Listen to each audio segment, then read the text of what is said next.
Okay, my name is Mr. Tom Bailey, and we are starting Unit 3 at Northside High School, and this involves some conceptual understandings.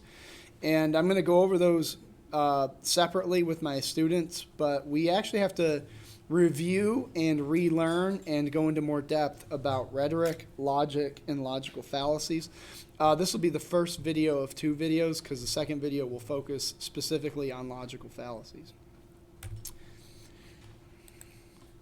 So with that said, what is rhetoric? That's one of the definitions that we need to establish. Basically, rhetoric is any means of communicating and persuading between a speaker and the audience.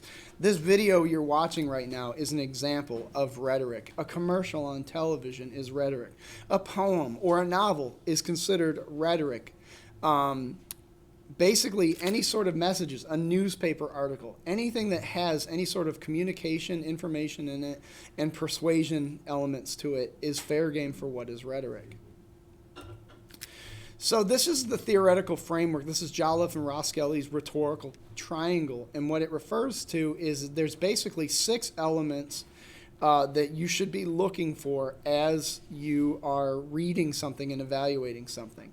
The first one is at the top, the speaker. You should always consider who the speaker of anything is, because what they have to say is based upon their experiences and what their intentions are and things like that. The second thing that you should also consider is in the lower left part of the triangle, namely the intended audience. In other words, who are they trying to target for this? And we're going to discuss those differences as we work through some examples here. The third thing that you should also consider then is the purpose. What is the purpose of the rhetoric? So those 3 parts of the triangle, the rhetorical triangle, are really the main spokes upon which we should be evaluating what it is that we're seeing as far as rhetoric is concerned.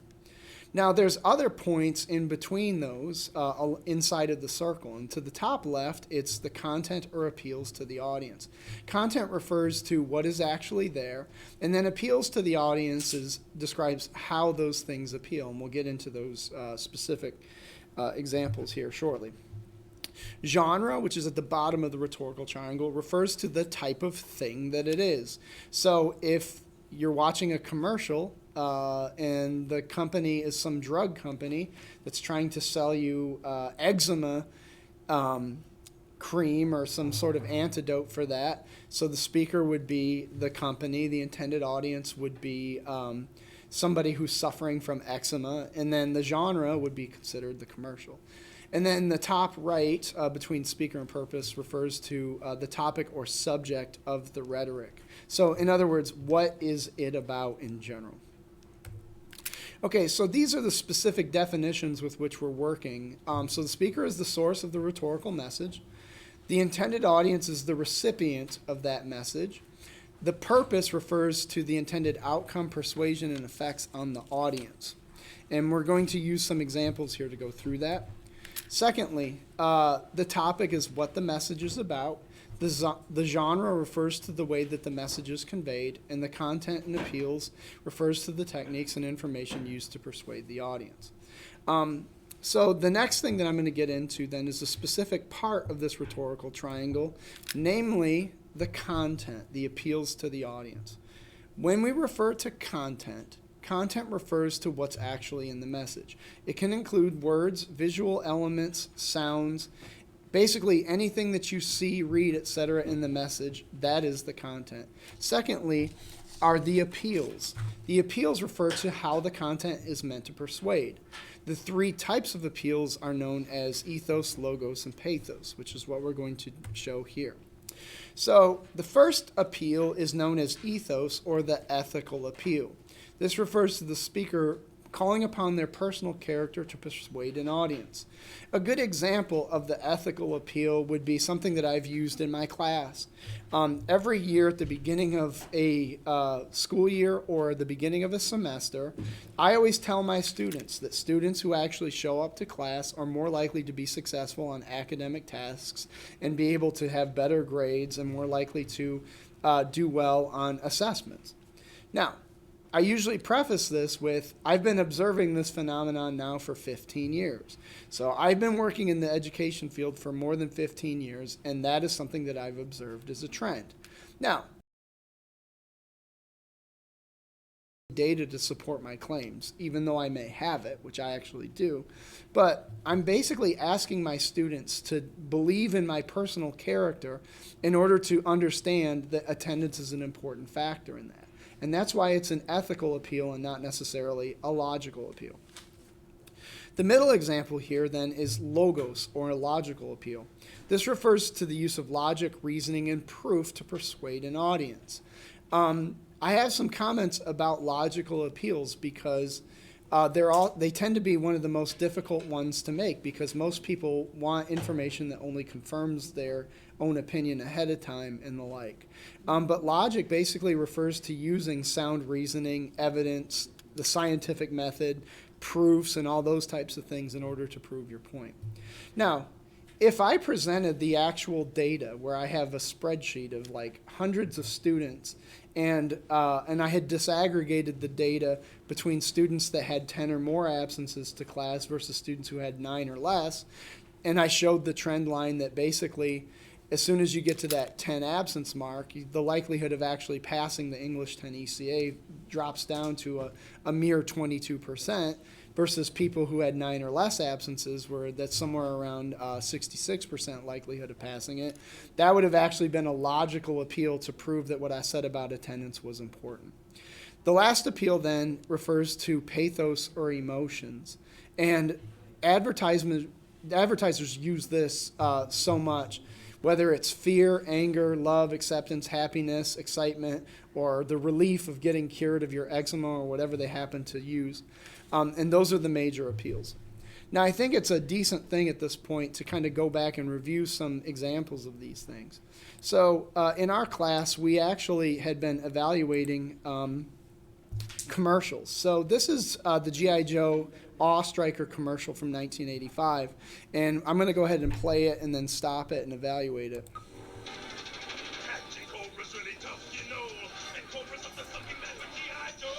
So right from the get-go, the speaker is the toy company. The intended audience is children.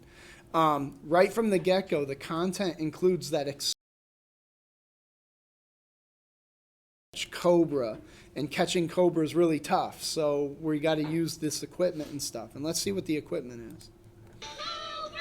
Cobra blew up the bridge! Bridge layer to the rescue! The Awe Striker will catch him! And aboard the Awe Striker are barbecue and shipwreck. So once again, this is more content, but in this case, the content is meant to expose and inform the young people that would be watching this commercial to more stuff that they're going to try to harass their parents to buy for them. We're gonna stop Cobra this time! G.I. Joe! After him! Joe! And then you look at the Yo Joe and the vehement yell of Yo Joe. That's very, very, I don't know, cult-like. And we're going to go to the end of the commercial here. Bridge layer comes with driver. Awe Striker comes with driver. So once again, you see the red, white, and blue. So this is to the excitement of the military and the like. So when we actually look at the commercial using the rhetorical triangle as our framework, you see the speaker was, I believe, Hasbro. The intended audience was children. The purpose was to get the kids to buy more of these toys. The topic was basically the conflict of the military in the desert against the terrorist organization known as Cobra. The genre was that this was a commercial, and then the content included the storyline of the bridge being blown out, and therefore they needed the bridge layer. Now we go back to the specific appeals. There really isn't terribly much logical about this commercial, and they don't really use the ethical appeal other than maybe you see those kids having fun playing G.I. Joe, and therefore their personal character of having fun as kids would appeal to you as having kids. But basically most of that advertisement was an emotional appeal to get students to purchase things, kids to purchase things through the use of excitement in catching evildoers like Cobra. I have a similar one. This one is for Bratz, Pretty, and Punk. This was in the early 2000s, I believe.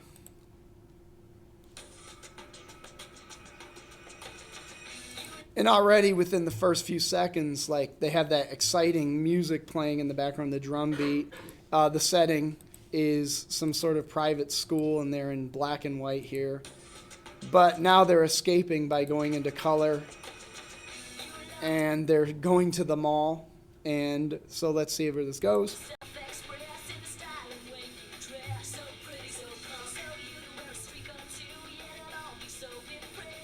So obviously there's clues here about who their intended audience is. Obviously this is for girls. It's meant to appeal to the story of, yes, you got to go shopping and nobody can control you and tell you what to do. The beginning of the story of the commercial was grayscale. Now they're in color.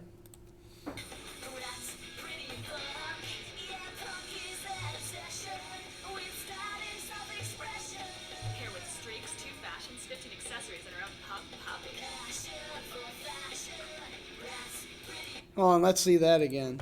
The waving finger here. So she showed us who's boss. So once again, going back to the rhetorical triangle is our method of evaluating this. The speaker is the brat's toy company. The intended audience is probably prepubescent girls. The purpose is to sell brat styles. The genre is it's a commercial. The topic or subject is nonconformity and how fun it is to go shopping and skip school. When we go into the different appeals, obviously the ethical appeal is those girls are having a good time doing that, so you should be like the brat styles and those girls. There's really not much logical about this. The pathos, the emotional appeal is like conformity, the fear of not fitting in, being accepted, the excitement of being a nonconformist. I would also reason too, like the lyrics of the song go, you love to self-express in the style and way you dress, so pretty, so punk, so you to make a streak or two, yeah, they'll all be so impressed. Brats, pretty and punk, yeah, punk is an obsession with style and self-expression.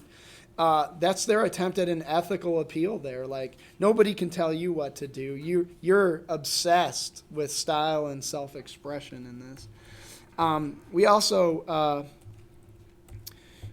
have one other commercial that we kind of went into, which was the Kool-Aid commercial from the 1960s.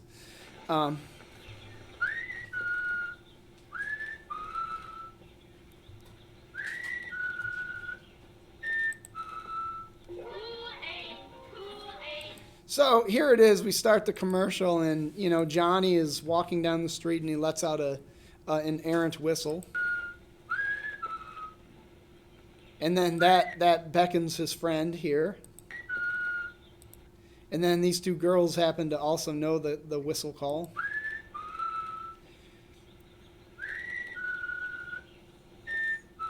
And so she knows it's time to make Kool-Aid because the whistles are starting. She wants them to quiet down. Kool-Aid, Kool-Aid, a 5-cent package makes 2 quarts of Kool-Aid, Kool-Aid, 9 great flavors to make you love. So, if you listen to the lyrics, basically like a 5-cent package makes 3 quarts of. That's an appeal to, parents to make it that it's cheaper. Kool-Aid, Kool-Aid. So they're having fun, so that's obviously happiness, so that's the pathological appeal. Very best drink you ever made. Kool-Aid, Kool-Aid, Be sure that the envelope says Kool-Aid. So now this is where the commercial takes a strange turn, but look at the mother character in this. So she's making an ethical appeal. You can believe me because I look like a mother, and let's see what she says. You can give your youngsters a lot of pleasure with Kool-Aid. You know it's pure and good. So, glittering generalities, it's pure, it's good. You can give them lots of pleasure. It has the Parents Magazine seal. And then, so if it has the Parents Magazine seal, then it must be something that's good for kids, even though it's just basically food coloring and sugar inside of water. But it begs the question of who paid for Parents Magazine to be published. And it's so thrifty. A 5-cent package makes 2 full quarts. Just add Kool-Aid to water with ice. Add some sugar and stir. For the very best drink you ever made. And there it is. You can't beat those kind of rhetorical appeals in this. So you get the point that Those are the types of appeals that are used in the commercials, which then brings us to the next issue, which is going to be about logic and logical appeals. Specifically speaking, logical appeals, I think, are the most difficult to use in this day and age. If you're going to use logical appeals, they require the use of research and proof, which is time-consuming and requires skills to know the differences between credible and not credible sources of information. When you think back to the Kool-Aid commercial, Parents Magazine, is that a credible source or a not credible source? Well, I would bet any sum of money that it's an incredible source, not believable. The other thing is, number two, in this day and age, most people are more easily persuaded by their emotional and ethical arguments than logical ones because they're more easily created and consumed. Our brains are programmed to process things emotionally first and logically last. And then the second thing on this slide that I wanted to point out was what people think is logical is very different from what is truly logical or cogent reasoning. More discussion points on logical appeals. Logic is contingent upon being an informed citizen and being well-read and a critical consumer of information, not just a recipient of it. And that is one of the hardest things that we're facing in the era of social media, is that idea of being a critical consumer and well-read, and being somebody who, rather than reading something and accepting it at face value, has the wherewithal to evaluate who the speaker is, what their intention is, who is this for, etc. Logic also requires knowing the different outlets of information and being able to discern between reliable and unreliable sources. Unfortunately, this isn't taught explicitly enough in the educational systems in this country. And some people, too, there's even legislation right now in the state of Indiana where I teach, where they're going to try to historical things like slavery and the like. So being an informed citizen means understanding bias and the types of biases that are out there, which means we need to know a bit about source information and reliability. We have a chart that we're going to be going into later and discussing its ins and outs, but it is one of the most important parts of being an informed citizen, is kind of knowing the difference between what are credible and incredible sources based upon a framework of whether it meets high standards of journalistic expectations, also the different political leanings that it may have. And we're going to get into that in a later discussion here when we start doing our own research. But logical appeals require good logic as opposed to bad logic. Specifically, deductive reasoning, which is an argument when the premises are true, the final conclusion is guaranteed to be the truth. The example here is that all German shepherds are dogs, all dogs are mammals, and therefore all German shepherds are mammals. That statement is true 100% of the time. It is a fact if you're looking at the taxonomy, at how things are evaluated. But most of the things that we come across as far as like statistics and medical decisions and science actually are premised upon inductive reasoning. It's basically an argument that is intended by the arguer to be valid and guaranteed to truth if the conclusion that's provided and the argument's premises are true. Now take a look at an example of inductive reasoning there. According to medical researchers in the U.S. and Israel, COVID-19 boosters shot reduces risk of severe disease by 92%. And that was based upon a rigorous study by several sets of researchers who looked at the data between people who were vaccinated versus unvaccinated, the frequency with which they had been exposed, and that's why they follow exposure data, and the net result, it reduces severe disease by 92%. Therefore, getting the vaccine will decrease the likelihood of severe symptoms. Now, that is not necessarily true 100% of the time. In other words, it shows that there is a trend line that is compelling and that it leads to action steps. But that doesn't necessarily mean that there won't be exceptions to the statistical rule. And that is one of the foundations and fundamental differences between deductive reasoning and inductive reasoning. And it's also one of the reasons why equivocators and kitchen sinkers and people who engage in logical fallacies, all they want to talk about is that 8% that didn't reduce the risk of severe disease. They want the opposite side of that. So that's one of the things about logic that we need to understand. And then there's bad logic, which is essentially logical fallacies. Statements that appear to be logical and are routinely used to persuade and yet are not logical. There's a whole list of logical fallacies, and in the next couple of days, we're going to be exploring examples of these.